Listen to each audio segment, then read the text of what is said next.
अद्वितीय खूबसूरती लिए मासूम सी दिखने वाली एक लड़की जिसे देखकर गर्ल नेक्स्ट डोर की फीलिंग आती थी। जब तक पूरी ना हो तेरे साथ। 41 साल पहले सिनेमा के रुपहले पर्दे पर एक ऐसी लड़की ने दस्तक दी जिसकी पहले ही फिल्म ने बॉलीवुड में इतिहास रच दिया। हमारे पीछे पीछे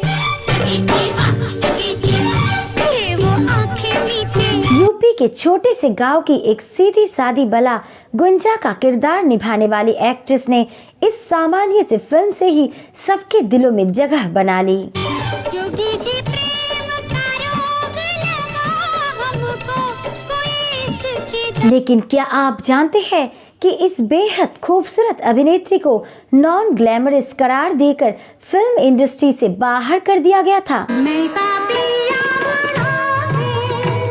अपने और क्या आप यकीन करेंगे कि भारतीय ट्रेडिशनल किरदारों को निभाने का इन्हें बहुत बड़ा खामियाजा उठाना पड़ा। दर्जनों फिल्मों और टीवी सीरीज में काम करने वाली इस अभिनेत्री को क्यों इस कदर भुला दिया गया। जन्म जन्म का तुम संग लाता है हमारा। तो कौन थी ये अदाकारा, कहाँ है अब और क्या कर रही है, जानेंगे और भी बहुत कुछ। आप बने रहिए हमारे साथ वीडियो के अंत तक। कितनी दूर अभी कितनी दूर है। नमस्कार दोस्तों, मैं हूं अनु और आप देख रहे हैं A2 फिल्मी टॉक्स। दोस्तों, आज की इस वीडियो में हम बात करेंगे 80 के दशक की हिंदी फिल्म इंडस्ट्री में अपनी पहली ही फिल्म से पर्दे पर चमकती सितारा साधना सिंह के बारे में, जिन्होंने फिल्म नदिया के पार में गुंजा का किरदार निभाया था। आगे बढ़ने से पहले आप हमारे चैनल में नए हैं तो चैनल को सब्सक्राइब जरूर कर ले ताकि आपको ऐसी और जानकारी मिलते रहे। न जाने कब कैसे नाते जुड़ गए। साधना सिंह का जन्म 1965 को उत्तर प्रदेश के वाराणसी में एक सिख परिवार में हुआ था। इनके पिता का परिवार देश के बंटवारे के बाद लाहौर से भारत आ गया था और धार्मिक नगरी वाराणसी में अपना घर बसा लिया था। भारत आने के बाद इनके पिता ने LIC में नौकरी कर ली और परिवार को नए सिरे से बसाने की कोशिश करने लगा।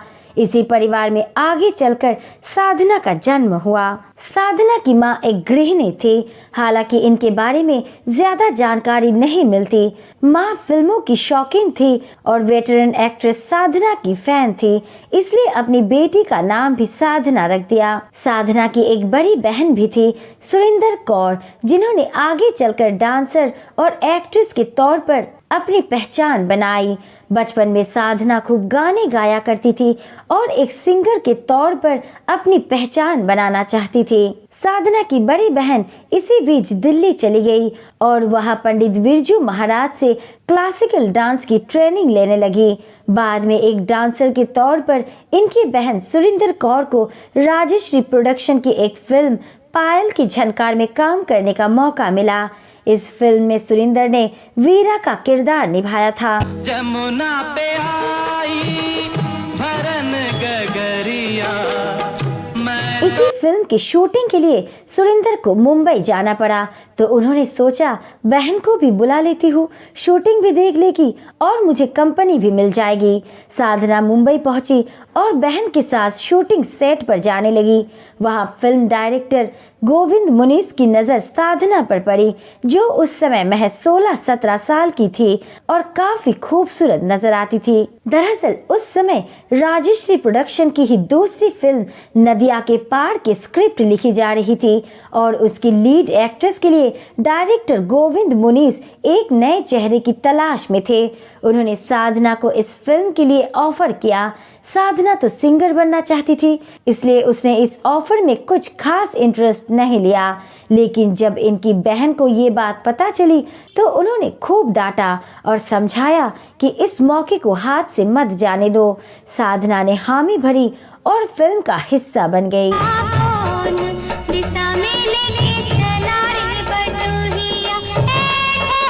कुछ ही दिनों बाद इस फिल्म की शूटिंग के लिए पूरा क्रू यूपी के जौनपुर के एक गांव जा पहुंचा और खेत खलियानों, झोपड़ियों और पगडंडियों पर शूटिंग की जाने लगी, क्योंकि इसकी कहानी यूपी के एक ग्रामीण परिवार की थी।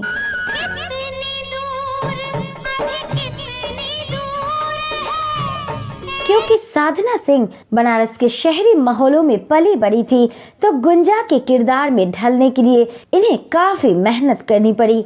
डायरेक्टर मुनीस साहब ने साफ कह दिया कि इन्हें नंगे पैर खेतों में चलना होगा, ब्रश नहीं दातून करना होगा, गांव की भाषा सीखनी होगी और गांव के लोगों की तरह ही बॉडी लैंग्वेज डेवलप करनी होगी, तब शूटिंग शुरू होगी।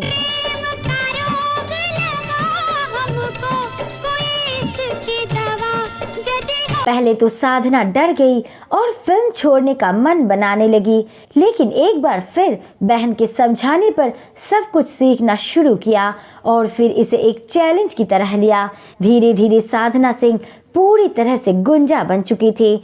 इनके बैठने का अंदाज, बोलने चलने का अंदाज बदल चुका था।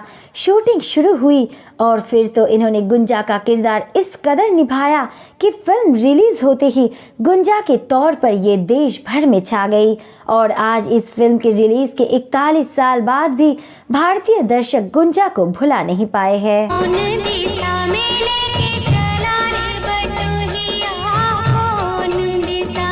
1 जनवरी 1982 को फिल्म रिलीज हुई थी और इसकी सफलता ने गुंजा यानी साधना सिंह को रातों रात स्टार बना दिया और मिडिल क्लास परिवार की एक साधारण सी लड़की अब लाखों युवा दिलों की धड़कन बन गई थी।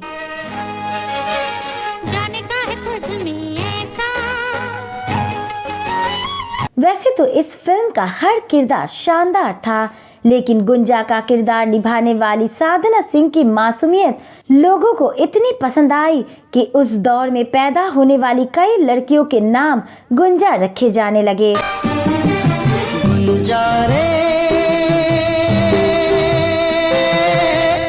बताते हैं कि इस फिल्म की शूटिंग खत्म करके जब साधना मुंबई लौटने लगी तो जौनपुर के उस गांव की कई महिलाएं रोने लगी थी, क्योंकि महीनों साथ रहने से उन्हें साधना से बेहद लगाव हो गया था।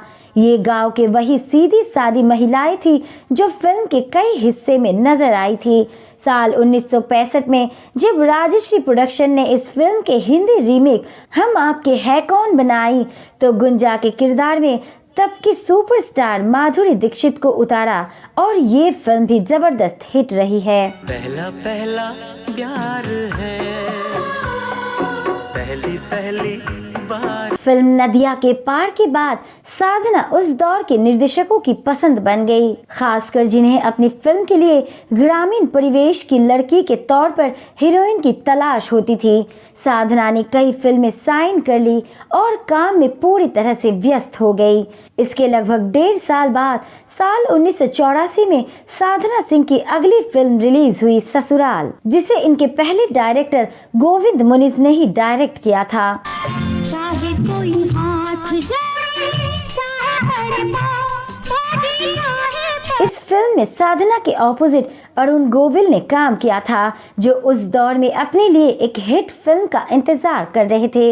इस फिल्म में भी साधना सिंह ने गांव की ही लड़की का किरदार निभाया, लेकिन इसे वो सफलता नहीं मिल सकी जो नदिया के पार को मिली थी। 1985 में साधना की एक के बाद एक 5 फिल्में रिलीज हुई, जिसमें पुराने को एक्टर सचिन के साथ ही इनकी अगली फिल्म रही पिया मिलन, और इसमें भी साधना का किरदार ग्रामीण ही था।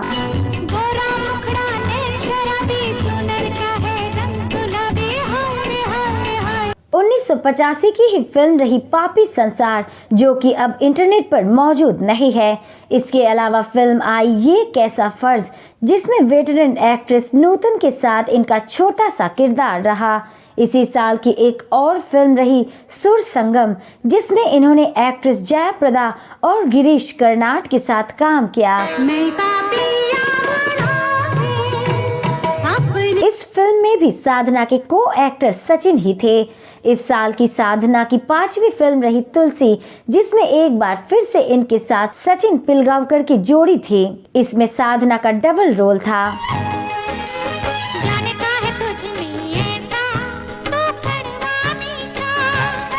हालांकि इस फिल्म के गाने तो हिट रहे, लेकिन ये फिल्म भी कुछ खास कमाल नहीं दिखा पाई। साल 1986 में इनकी एक फिल्म आई बदकार, जिसमें इन्हें ज़हीन अभिनेता संजीव कुमार के साथ काम करने का मौका मिला और साथ में कुछ गाने भी फिल्माए गए।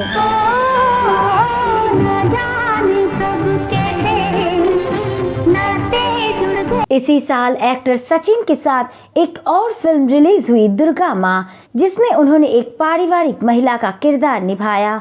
1987 में साधना सिंह सिर्फ एक फिल्म में नजर आई। ये फिल्म थी परिवार, जिसमें इनका कैमियो रोल था। साल 1988 में साधना की एक ही फिल्म रिलीज हुई, फलक, जिसमें इनका बेहद छोटा रोल रहा। इसके बाद 1991 में साधना सिंह की एक फिल्म आई, प्यार का सावन।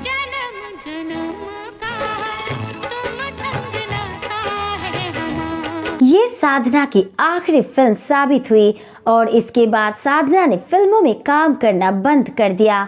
सालों बाद साधना ने एक इंटरव्यू में खुद बताया कि इन्हें अपनी पसंद की अच्छी फिल्में नहीं मिल पा रही थी, इसलिए आखिरकार थक हार कर उन्होंने फिल्म इंडस्ट्री छोड़ने का फैसला किया था। साल 1982 से 1991 तक साधना सिंह ने कुल 12 फिल्मों में काम किया था और इनमें से एक भी फिल्म ऐसे नहीं थी जिनमें गांव की लड़की के अलावा इन्होंने कोई और किरदार निभाया हो। हर फिल्म में इनका एक ही गेटअप होता, एक ही तरह की बोली भाषा वाली ये फिल्में थी, जिनमें एक साधारण ग्रामीण चरित्र इन्होंने निभाया था।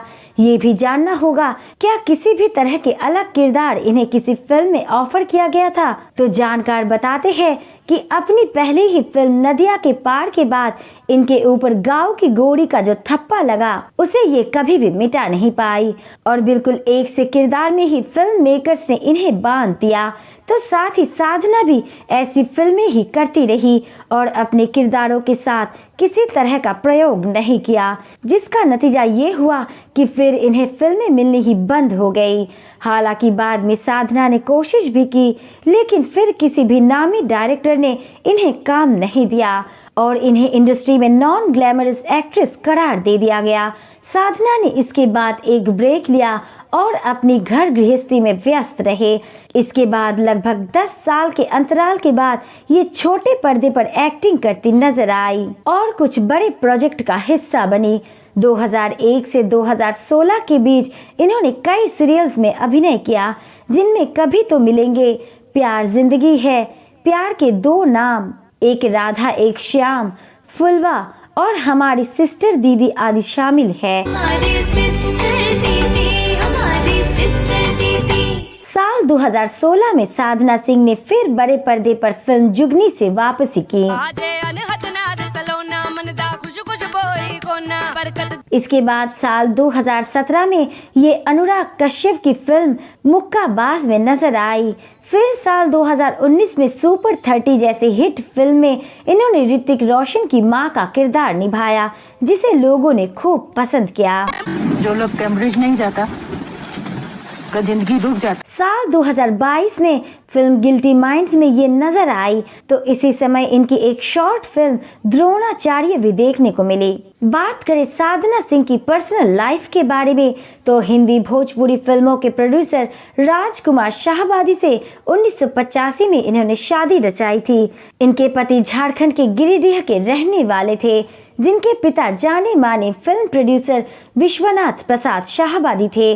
उन्होंने अपनी बहू साधना की भी कई फिल्में तब प्रोड्यूस की थी जब ये शादी नहीं हुई थी। साल 1984 में आई साधना की फिल्म ससुराल के निर्माता इनके ससुर ही थे और उसी फिल्म के सेट पर पहली बार साधना की मुलाकात राजकुमार शाहबादी से हुई थी। अगले ही साल दोनों ने शादी रचा ली थी और उसके 1 साल बाद 1986 में इनकी बेटी पैदा हुई, शीना। इनके एक बेटे भी हुए, जिनका नाम कहीं लिखा नहीं मिलता, तो वही बेटी शीना भी अब एक एक्ट्रेस है। साल 2009 में आई फिल्म तेरे संग से शीना ने अपनी एक्टिंग करियर की शुरुआत की थी। इस फिल्म में शीना ने नाबालिग गर्भवती का रोल प्ले किया था और ये फिल्म हिट रही थी। तुम मुझसे प्यार करते हो?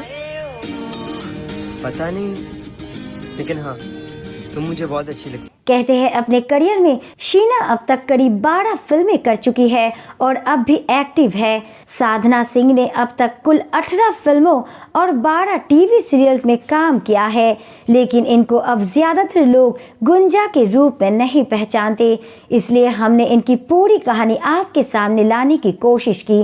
हालांकि साधना सोशल मीडिया पर काफी एक्टिव रहती है और वाराणसी में अपने घर के आसपास के घाटों की तस्वीरें हमेशा पोस्ट किया करती है। तो दोस्तों, ये थी नदिया के पार मूवी की गुंजा यानी साधना सिंह की पूरी कहानी।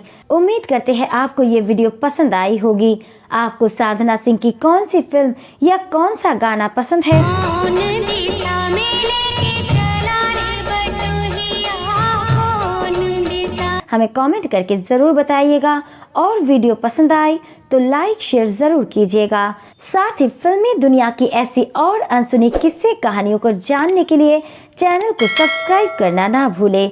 मिलते हैं अगली वीडियो के साथ, तब तक के लिए अपना ख्याल रखें। नमस्कार।